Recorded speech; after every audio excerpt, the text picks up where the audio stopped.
All right, everybody. Welcome. Scott Golden here with the Pro Wrestling Logic YouTube channel, and welcome to a new series. Tuesday Night Titans. We're going to review everything in the series. There's, I think, 98, 99 episodes. I think there's one or two missing on the network. I'll try and find those elsewhere if I can. If not, we will review everything on the network over the month of May. Our goal is to do the entire series for you by June 1st. So stay tuned, like, subscribe, comment if you like this content. If there's a series you'd like to see us cover in the future, please comment below, let us know, and continue to support Pro Wrestling Logic. We want to, hopefully, bring about the ability to help those who have been negatively affected by the COVID virus through the monetization of this channel eventually. We need your support to be able to do that. So, Tuesday Night Titans, for those that are new, ran from the end of May 1984, through most of 1986. I think it ended in September, October. I didn't look at the final date, but through most of 1986. Starts out as a 90-minute program for the first, let's say, 5 to 10 episodes, and then cuts back to a 60-minute program. I'm not quite sure why they did this, but maybe it was to get brand familiarity there. Anyway, it is more like a variety show. The idea behind it is less wrestling, more personality profile driven stuff. If that's not your thing, then you won't like the show. If that is your thing, I'm going to try and point out the enjoyable segments, or the oh my gosh, what did I just see type of segments that actually what sparked us doing the series is I got a DM from a person after the Matt Riddle NXT Brollywed game thing the other night, and they were like, this is straight out of TNT. I wish you were covering TNT. And so I said, we'll do a TNT series and cover it for folks who haven't seen it before. Anyway, TNT, kind of like a David Letterman, Johnny Carson type thing. Vince McMahon, Lord Alfred Hayes, your hosts. Just so you know, so that I can get through these in a timely fashion, I do skip the segments where it's just McMahon and Hayes talking, and they don't have a guest or a segment they're working on, mainly because, well, there's only so many hours in a day, and hearing Vince talk to nobody does nothing for me. So that's just a heads up with that. So McMahon and Hayes welcome everyone to the show. They say it's different than anything anyone's ever seen in wrestling before, and boy, are they right about that. At the time, this was a departure from your typical studio wrestling program. At the time, this was an introduction into USA Television Network after Southwest Wrestling out of Texas. I believe it's Southwest. Is bumped off maybe less than a year before in '83. This is a unique concept for wrestling at the time, and it is what it is. Now, one thing I do not like about this program is they go into matches in clipped format. So comment below if clipped matches have bothered you too. I've been a completist when it comes to wrestling matches since my childhood fandom, and I've always been that way. I don't need to see the entrances. We can clip those because I skipped through them anyway. I even did as a kid for the most part. But, because once I've seen your entrance, once I've seen it 1,000 times. But I want to see bell to bell. I want to hear the opening bell. I want to hear the closing bell, and I want to see everything in between. I do not like clipped format. Is that just a pet peeve of mine, or is that you too? Comment below. Anyway, so Al Hayes and McMahon talk about Paul Orndorff. Then they throw to a clipped match of Orndorff versus B. Brian Blair. B. Brian Blair, who was a standout in Florida and various other places, including, I believe, Brunzell was the standout in the AWA, but, so, to this point, Brunzell is a journeyman. Now, I was not a fan in '84, I didn't become a fan until '89, so going back and watching these for the first time, probably in at least 15 years, is going to be interesting and a fun nostalgia ride for me. Anyhow, it's amazing to me how hard they were pushing Orndorff. You could almost see here they were setting up for something big like a WrestleMania, even though they didn't have WrestleMania in mind yet. I don't think as a concept. I don't think almost a year ahead that they had a date picked out or anything like that. Someone can correct me if I'm wrong about that. Very basic maneuvers, and Orndorff, who's been a guy that I've never really gotten terribly into. I don't know. It's just one of those things where he just doesn't click with me, but he ends up pulling the tights and winning the contest. We go back to the studio, where Hayes and McMahon talk about the match, and then they talk about David Schultz. David Schultz, a guy who is in the news because he's been on the Dark Side of the Ring episode, which I haven't seen yet, but everyone says is really good, over the John Stossel smacking the guy for calling wrestling fake, yada yada. Anyway, go out of your way to see that if you haven't already. Here it's really good. Hayes is mortified by the conduct of Schultz.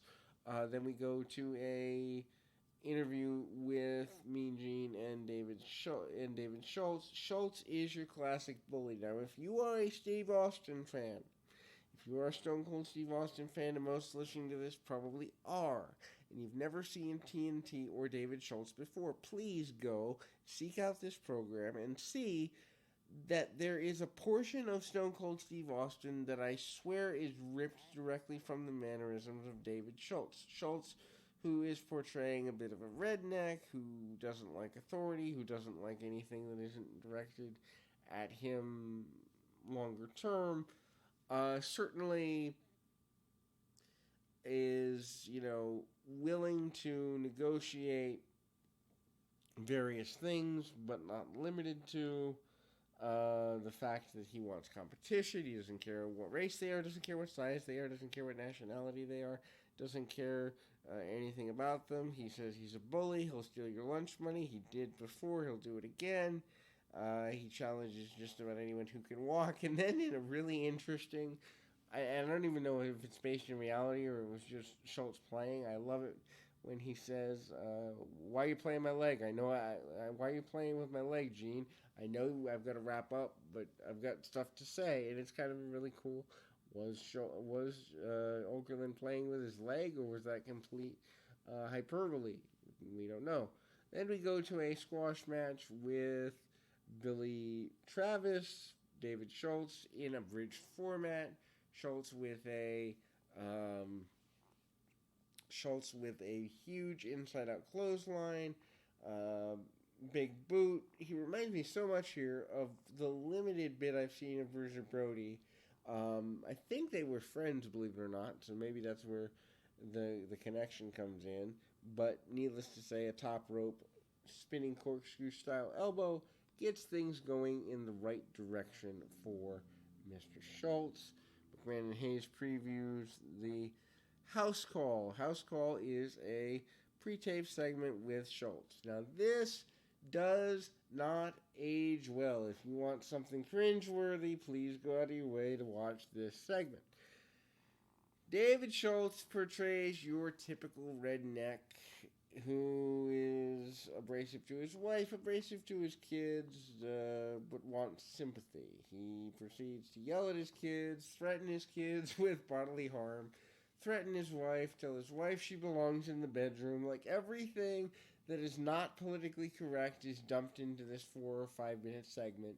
If you like to look back at what worked, 30 plus years ago, but wouldn't work today, yeah, this is it. This is totally it. And it's worth going out of your way to see if you've never seen it before. Then Schultz kicks them out of his trailer style, module style home. Tells the camera crew that they don't belong there. They're stressing him out. Yada yada. Anyhow, we go back, and this is discussed by McMahon and Hayes. We're then joined by Tito Santana. Tito Santana, a multi-time Intercontinental Champion. Tito Santana, who in 1984 probably had one of my favorite feuds of the era, looking back at it, with Greg Valentine. Their cage match, if you haven't seen their Baltimore cage match, that's worth going out of your way to see. Anyhow, Santana's talking about a couple of things. He's talking about being champion. He's talking about being disgraced by David Schultz. And he's talking about there is a kid who did a kind of meet and greet, kind of sort of your favorite wrestler sort of deal. Um, you know, they do that, and Santana talks about really enjoying being able to meet and greet his favorite his fan, and how shocked he is that the fan chose him to have lunch with, etc., and so forth. Um, you know, Santana, who is not, I don't think, and I don't mean this disparagingly, people can correct me if I'm wrong, but I'm pretty sure that Mercedes Solis, otherwise known as Tito Santana, English was not his first language, and I think that did hamper him in his career as far as promos go, because there seems to be momentary hesitations when he's going to have a longer form conversation. I'm not really a fan of that. Anyway, I skipped a segment here, but suffice to say, he does mention that he's not impressed with Schultz, and then we do see footage of Santana and Adrian Adonis, who at the time of the filming of this, I'm pretty sure, based on what happens later in the program, is one half of the tag team champions, and we see chaos erupt between the two of them. Adonis, who at this point still hadn't ballooned up like he did in 87 88, is a phenomenal worker. Not nearly as good as he was in the AWA when he was teaming with Jesse Ventura as part of the East West Connection, but sufficient enough that, wow, for a big guy, he can do the upside down flare spot. He's floating along on a bulldog. In other words, he's really, really good for a guy probably tipping the scales at between 295 and 325. We come back. As mentioned, I out of sequence the finish of the Santana interview. And then McMahon and Al Hayes talk about previewing and I don't even think they said the time frame, but I'm going to guess footage from the late 60s, early 70s. Arnold Skaaland versus Joe Turco. I mean, this is just punch kick, punch kick. Good for the time, but wouldn't have clicked even in 84. I'm guessing the footage is at least 10, if not more years old. Just a few minutes of it. Skaaland wins with a backslide for the victory. Skaaland, most notably to WWE fans, there's two places you may know him from. Number one, he's in the Pile Driver video. He's the guy with the cigar in the video, and also being the corner man for Bob Backlund and being the man to throw in the championship, or the towel, costing him the championship on December 26th, 83. But that's what he's known for. A couple times that he cut promos for Backlund too, but you know, his history has kind of shown that he was more an office worker than an on-air talent by the time this era came around. Then we go back to the studio, and Vince and Alfred have a conversation. Then we see a really zany segment. The Wild Samoans, former tag team champions, whom were previously managed by Captain Lou Albano, who by this point in 1984 had managed some 14 teams to tag team gold in the WWF or WWF, depending on your time frame. Had a falling out with the Samoans. Samoans are here to cook us sushi. The sushi they cook, or do not cook, depending on your perspective, is scaly fish with eyeballs intact. And needless to say, poor Alfred Hayes loses his lunch. I think it'd be really funny if somebody put together, I don't have the video editing skills, but over the years of the TNT program, Alfred Hayes is encouraged to try multiple really bizarre foods. This happens later a couple times in the Saturday Night's Main Event era too. So, like a 2-minute, 3-minute video of Alfred Hayes and food, I think would be hilariously funny. If somebody wants to do that, I think it'd be cool. Anyway, Alfred Hayes is not impressed. There's a language barrier between Vince and the Samoans, or it's portrayed that way, so we don't get much out of the promo here. McMahon and Hayes do eat sushi with the former 3-time tag team champions, and then we go on to a bit of the match between Rocky Johnson and Tony Atlas as a team versus the Wild Samoans. This is an abridged version of the tag team title switch from earlier in the year. Suffice to say, brawl around the building a little bit, or around the ring more accurately, not around the building, not that much excitement here. And then Lou Albano, the manager of the Samoans at the time, wraps a chair around the head of Afa. It's a wooden chair. He horse collars him and costs his team the victory. McMahon then interviews Captain Lou. Lou takes no responsibility, blames the Samoans. He then says his brain is bigger than most brains.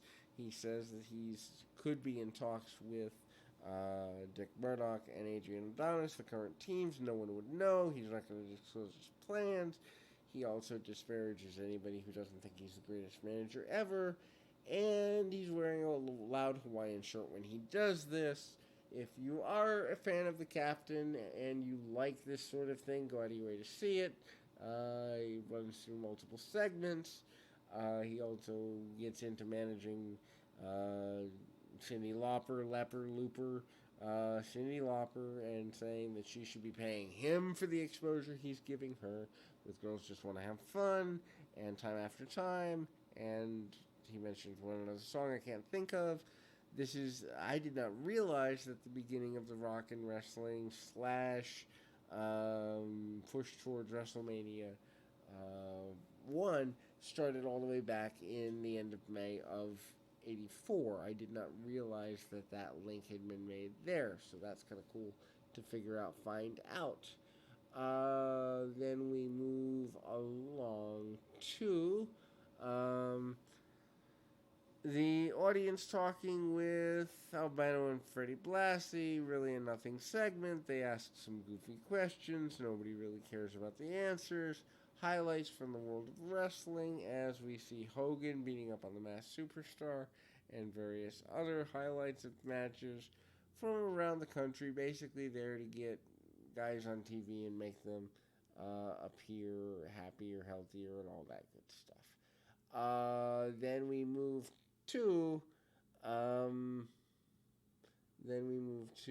interview of the Wild Samoans.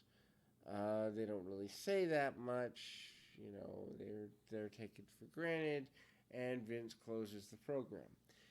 If you are not into interviews, if you are not into character development, this is not the show for you. If you're into these things, I will try to point out the things you can go skip around and watch. Overall, for a first edition program, worth watching from the standpoint of I felt like I knew some talents more walking away from it than walking in.